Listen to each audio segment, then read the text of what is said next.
in some ways an improvement on our nervous system. Typically, cliches like though he might have been more humble, there's no police like almost. Electronically, obviously, he's taken it to another level. Now, that's what I was interested in. I mean, how many thoughts can you cram in your head? It isn't a question of how many thoughts. The fact is that when you confront the page at that speed, you apprehend it as a Xerox. I wish Neil Postman or Marshall McLuhan were still alive and we could time travel and get their perspective. Is that the George McGovern and Jimmy Carter audience becomes workforce. TV is good for that, and same with ads. Even the railway train brought in a mobility that ended the old family patterns. If the audience can become involved in the actual process of making, in which, many of the best talents of our whole society, well-adjusted, respectable people, making the ad, then it's happy. Do you know that... These days I just stay in. Young and easily frightened. The old clothes are what is seen.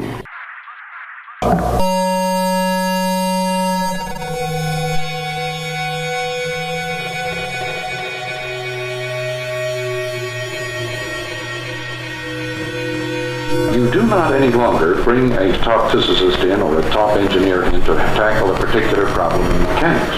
You bring in people from biology and psychology. You bring them in from all over the mess. Period. A tribal grouping of human beings by electronic speed has taken over the corporate family from the little nuclear family. No, these days I just stay in and read Amazon reviews. Most people read ads about things they already own. Of things I already own? So the kids today no longer feel limited to their little private families. They now feel part of a very much larger family. Going too far.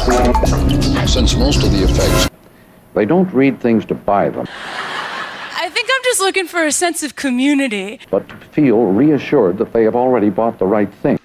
I'm like, I wonder who else out there is mad about my blender. And I think they would find that if they tackled the problem, they would quickly begin to write the way I write. Harold Innis has the same problem. Yeah. His sentences are totally discontinuous. Yeah. Each one is a kind of little book in itself. And anybody who tries to read Harold Innis continuously goes mad. And because he wants you to use each of his sentences as a kind of world. Yeah. Not as a continuum. Not something in a continuum. But do you mean it totally seriously when you say that your books can be opened at any page? Any page, anywhere, yes.